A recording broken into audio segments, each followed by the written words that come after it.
Ron DeSantis, High Heels University. Vivek Ramaswamy, Donald Trump Fan Club. Nikki Birdbrain Haley, Bush War Crime Institute.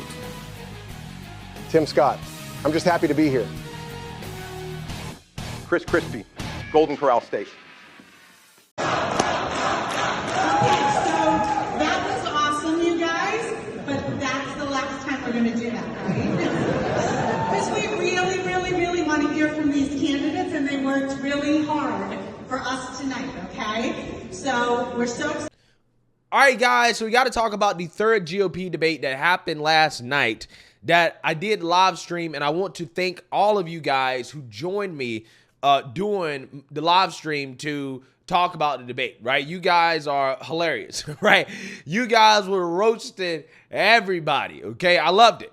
So we got to talk about it. We got to recap that debate in a shorter video here this morning, as I believe that this was by far the best debate that we've had so far.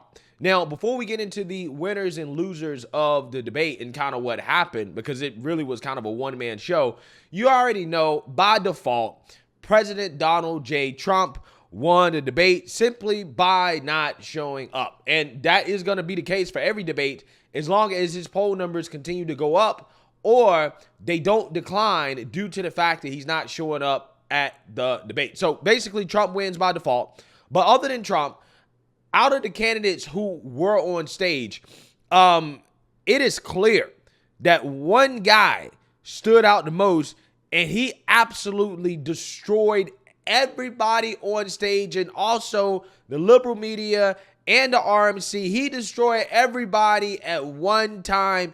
He wrecked the establishment narrative, and that person is no other than Vivek Ramaswamy, who came out of the swing gate. Ramaswamy, let me turn to you. Please make your case. Why should you be the nominee and not the former president? I think there's something deeper going on in the Republican Party here, and I am upset about what happened last night. We've become a party of losers at the end of the day. It was a cancer to the Republican establishment. Let's speak the truth. I mean, since Ronna McDaniel took over as chairwoman of the RNC in 2017, we have lost 2018, 2020, 2022, no red wave that never came. We got trounced last night in 2023. And I think that we have to have accountability in our party. For that matter, Ron, if you want to come on stage tonight, you want to look the GOP voters in the eye and tell them you resign, I will yield my time to you. And frankly, look, the people there cheering for losing in the Republican Party. Think about who's moderating this debate. This should be Tucker Carlson, Joe Rogan, and Elon Musk. We'd have 10 times the viewership, asking questions that GOP primary voters actually care about and bringing more people into our party. Do you think the Democrats, and we've got Kristen Welker here, do you think the Democrats would actually hire Greg Gutfeld to host a Democratic debate? They wouldn't do it. And so the fact of the matter is, I mean, Kristen, I'm going to use this time because this is actually about you in the media and the corrupt media establishment. Ask you, the Trump-Russia collusion hoax that you pushed on this network for years, was that real or was that Hillary Clinton made up disinformation? Answer the question. Go. Mr. Ross. Sorry. This is how we get our country back. We need accountability because this media rigged the 2016 election.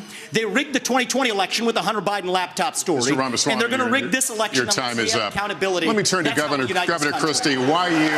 Boy, oh boy, oh boy. I've never seen anything like that. I mean, if you guys go back and watch my live stream, my reaction as he was obliterating literally everybody, I was losing my mind. I was going cuckoo for Cocoa Puffs, okay? That's what was happening. Because I could not believe with my own two eyes that a man actually went on the GOP debate stage, on the national stage, and said all of the quiet parts out loud. He didn't just destroy the GOP candidates, right? Which we're going to get a little bit more into that. But he destroyed the establishment narrative. He called out everything that they refused to actually acknowledge in the mainstream liberal media, particularly when it comes to how they try to sway the outcome of elections and the conspiracies that they push, okay? Kristen Welker couldn't do anything but smile, right? She couldn't do anything but smile because she knows that Vivek Ramaswamy just destroyed her, right? Just ruin her whole credibility on the national stage. Ruin her credibility, okay? Not only that, he also called out Ronald McDaniel, who is the chair of the RNC, okay? This woman is supposed to be responsible for fundraising for the party, okay? She's supposed to be responsible for helping the party win, okay? She the one that organized these types of debates, right? Which, by the way, again, to Vivek's point, we should have Joe Rogan, Tucker Carlson, and other figures that I think have much more credibility than the mainstream liberal media hosting these debates. He called her out for the terrible job that she's doing, that she should be held accountable. She should be fired, okay? And apparently she had a full-blown meltdown over this, okay? And she was heard, according to Timcast, she was overheard trashing Vivek Ramaswamy, saying that he won't get a cent from us. He's an asshole, total asshole. Okay, well, Ronna, you're an asshole for the fact that the GOP has not won under you. You've just been a total and complete disaster, right? And in a normal world, when you perform this poorly at your job, you get fired, right? Or you step down, right? Step down for the sake of the country. Step down for the sake of the GOP, right? I'm just saying. And apparently after the debate, Vivek and Ronald McDaniels had some words exchanged. Take a look. Looks like he's speaking now to Ronna McDaniel. Can't make her out exactly, but it looks like they may be having the exchange. Look, this was a big debate. Vivek came out here. He attacked the moderators. He attacked the media. He attacked the RNC for setting up this debate the way it was. And for a lot of the debate, he was on the attack. It was Vivek first, the rest of the room. When we look at the rest of the candidates and who received a lot of that incoming, we start with Nikki Haley. It then goes to Governor Ron DeSantis, who was center stage, of course, the hometown hero, if you will, in his state of Florida. And then Vivek in third place, getting other attacks as well. But he clearly was on off. Yeah, so you see now you heard that. Ronald McDaniels is not the only woman that Vivek pissed off at that GOP debate last night. He also pissed off Nikki Birdbrain Haley, right? Who is a war hawk. She's a warmonger. She's the biggest one on stage. And Vivek did an amazing job of actually calling out the fact that Nikki Haley is a warmonger. A lot of the politicians on stage are warmongers. I mean, most of them are, except Vivek. And also just some of the hypocrisy of Nikki Haley, exposing the fact that she, in fact, does want to continue to send unlimited funds overseas while also talking about how she wants to rein in the national debt, when a lot of the reason why we have the national debt that we have is literally because we continue to fund foreign wars overseas. And Vivek did a great job of making Nikki Haley sweat, okay, and panic, because that's essentially what happened on stage. This is probably the first time I've seen Nikki Haley really on the ropes at a GOP debate. Take a look. But I want to be careful to avoid making the mistakes from the neocon establishment of the past. Corrupt politicians in both parties spent trillions, killed millions, made billions for themselves in places like Iraq and Afghanistan, fighting wars that sent thousands of our sons and daughters, people my age, to die in wars that did not advance anyone's interests, adding $7 trillion to our national debt. And Joe Biden sold off our foreign policy. Joe Biden's son, Hunter Biden, got a $5 million bribe from Ukraine. That's why we're sending $200 billion back to that same country. The fact of the matter is the Republican Party is not that much better. You have the likes of Nikki Haley, who stepped down from her time at the UN. Bankrupt or in debt was her family. Then she becomes a military contractor. She joins the board of Boeing and otherwise, and is now a multimillionaire. So I think that that's wrong when Republicans do it or Democrats do it. That's the choice we face. Do you want a leader from a different generation who's going to put this country first? Or do you want Dick Cheney in 3-inch heels? All right, Mr. In which case, we've got two of them on stage tonight. Ramaswamy, thank you. Yes, I'd first like to say they're 5-inch heels, and I don't wear them unless you can run in them. We've got two of you on stage. The second thing that I will say is I wear heels. They're not for a fashion statement. They're for ammunition. Well, and I'd like the likes of the sharpest of the war hawks on Ukraine, Nikki Haley, to have some accountability and answer. Do you want to use U.S. taxpayer money to fund the banning of Christians? That is actually what's happening. They're using the Ukrainian Orthodox Church. They have banned them. The Ukrainian parliament just did this last week, supported by our dollars. And I think you owe it to the American people, Nikki, to at least this one time at least condemn. Thank you. That's time. At least to condemn their banning of Christians. Mr. Ramaswamy, or else thank we're you. talking out of both sides Mr. Ramaswamy, thank you. We asked the questions. Ramaswamy, we've talked about this. You campaign on TikTok. How do you get TikTok banned if you use it? Well, I want to laugh at why Nikki Haley didn't answer your question, which is about looking at families in the eye. In the last debate, she made fun of me for actually joining TikTok while her own daughter was actually using the app for a long time. So you might want to take care of your family first. Leave my daughter out of your voice. Adult daughter. The next generation of Americans are using it. And that's actually the point. You have her supporters propping her up. That's fine. Here's the truth. You're just the easy scum. answer is actually to say that we're just going to ban one app. We got to go further. We have to ban any U.S. company actually transferring U.S. data to the Chinese. Yeah, so you seen that, you heard that, okay? Vivek Ramaswamy there, right? Again, there's even more clips that I just couldn't include because it make the video too long, but he just absolutely destroyed the neocons, right? I mean, because all of them on stage, I mean, let's keep it 100. Ron DeSantis pretends not to be a neocon. Tim Scott definitely is a neocon. Nikki Haley is the biggest neocon, and Chris Christie is a neocon, but he's irrelevant, right? When it comes to Nikki Haley, though, right, he especially kind of went after her because throughout these debates, right, him and Nikki have been back and forth. And I'm trying to tell you guys, this is something we can't understand, right? This is something that if you guys have ever seen brown people beef with each other, right, particularly I'm talking about like Indian brown, like Indians and Pakistanis and Bengalis, right? If you've ever seen, these people beef with each other, okay, I mean, it's like gangbanging, right? It really is. These people don't hold back. It's some of the most bitter stuff that you'll ever see, right? I mean, even when they beef with their own families, okay, they're super cutthroat about it, right? I mean, this is something I've witnessed quite a bit in my own personal life. So I'm just saying, this is deeper, right? The brown on brown violence, right, is much deeper than what we can understand here, right? And what's hilarious is that Vivek calling Nikki Haley Dick Cheney with heels. My nickname for Nikki Haley is Curry Bush Jr., right? I call her Dick Cheney with a wig, okay? This is what I say personally. You can tell it really got under her skin, right? It really got under her skin. And the reason why is because it's true. Okay, she's the biggest neocon on stage because quite literally all of her financial interests are in the U.S. continuing to fight these foreign wars overseas. Okay, she is bought and paid for by the military industrial complex. Okay, and Vivek said the quiet part out loud, which is that we continue to spend trillions of dollars overseas in these wars, which has ran up debt, by the way, right? Nikki Haley's talking about, we need to do something about the debt, put an accountant in the White House, but yet she keeps advocating to basically be in every single war that we can, right? Which is the reason why, or part of the reason why we have so much debt, okay? And the fact is that she benefits from it. She benefits from it personally, okay? Financially, she benefits. Okay, and this is why she's more than willing to send your son or your daughter overseas to fight, okay, to die, because she gets paid for it. She financially benefits, okay?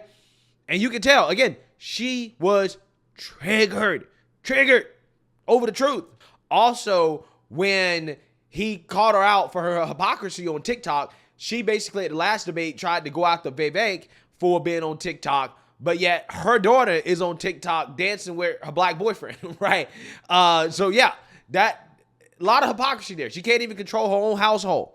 And clearly she got upset about it. She called him scum. And then after the debate, the mainstream liberal media essentially tried to accuse Vivek Ramaswamy of sexism for his attacks against Nikki Haley. Take a look. He called you Dick Cheney in 3-inch heels.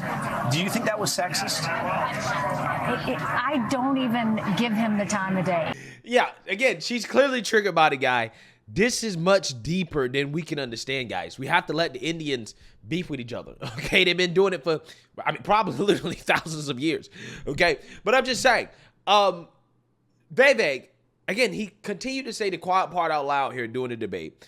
And he actually went out to Joe Biden in his closing statement, in which he basically said, look, the jig is up.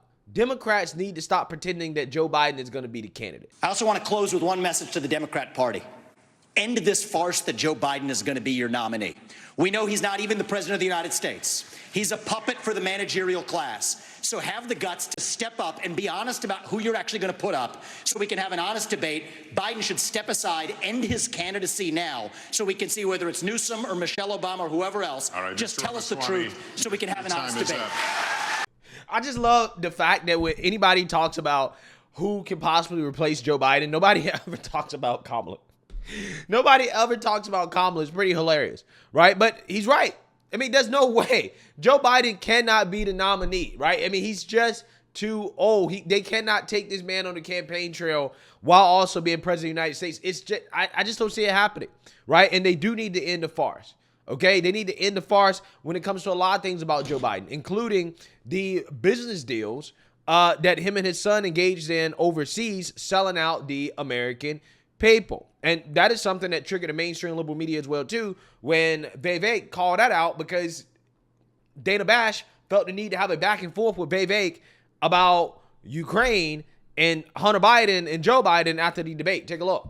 But what I'm saying is, as a Republican candidate, I can't just call out Democrats and their corruption. I've called out the Hunter Biden corruption from Ukraine and the $5 million bribe, and I will continue to do that. But I'll call it out the Republican Party. There's no evidence to support as well. There's no evidence to support that he was paid a $5 million bribe from Burisma. No. Well, if he was, that's corruption. Did a fact check. Okay.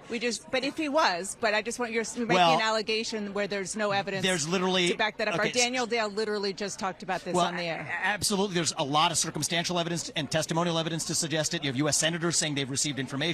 The investigations are proceeding as we speak, but that is corruption in the Democratic Party that I have called out, and I think it deserves to be called out in the Republican Party as well. There's no evidence. No, I've not admitted there's absolutely evidence. Circumstantial evidence, but well, look, Chuck Grassley, ask Chuck Grassley for the actual recordings that are actually turned over from Burisma. We have them. Nobody has seen it. But let's why haven't they released? And I think whether it's one thing I would just say is bipartisan point. Whether you're Joe Biden or Nikki Haley, release your tax returns. Be completely open about where you've made your money. The American people deserve to know. I did something early in this campaign that, frankly, people in both parties should be doing. I put out 20 years of tax returns. I understand why people don't do it, but that's the kind of honesty we need in both parties. And so that's what. Yeah, so you see now you heard that. Again, this is how the mainstream liberal media works. First of all, they want to fact check everything, right? Everything that goes against that narrative. Vivek says, yeah, there's circumstantial evidence, there's testimonial evidence that this is what happened. Dana Bash says, well, you just admitted there was no evidence. No, he literally just said there is evidence, and this is the evidence, right? That's the main, because they want to push the narrative so bad. They want to push the narrative so bad. Oh, there's no evidence. There's no evidence. They just repeat it mindlessly, right? She's not even listening to him. It doesn't matter what he says. It doesn't matter if he shows her smoking gun evidence. She's literally going to look at it and say no evidence because she's been brainwashed to think that way, right? That's how the mainstream liberal media rolls. That's how they roll. Okay? So again, they're triggered, right? Vivek triggered everybody. Okay? He triggered NBC. He triggered Ronald McDaniel. He triggered Nikki Haley. He triggered every single body on stage. He called them out. Again, quite honestly, guys, I'm going to tell you, this was probably one of the best debate performances that I've ever seen. I've never seen anything like this before in regards to what Vivek did last night. There's not one thing that he said that I can say, oh, well, I disagree with it. Oh, well, I think he could have done a better job. He destroyed, right? And, again, I understand that the debates haven't done much to move the needle in regards to the polls, but it's a damn shame if somebody like Vivek ends up finishing, behind somebody like Nikki Haley, right? It doesn't make sense, right? It doesn't make sense, okay? Because Nikki Haley is clearly corrupt. She's clearly George Bush, right? She's Dick Cheney. That's what she is. But again, there is a part of the Republican Party that wants that. They like that. They want to go back to the good old days, right, of tax cuts and wars, okay? Running up the deficit while claiming to be, a fiscal conservative. Vivek is the only person on stage that I think personally is actually anti-establishment, right? That actually, if he was to be president of the United States, he would not just fall in line with the establishment. I think he would actually shake things up. I think that Vivek is the real deal. Obviously, Trump was not on stage. And in absence of Trump being on stage, Vivek put on a Trump-like performance. And I hope that he benefits, right? I hope that he gets a boost in the polls from this. If not, again, it will say a lot about the sad state of the GOP. But let me know what you guys think. Make sure you like, comment, and subscribe. Most importantly, share a Black conservative perspective. Peace.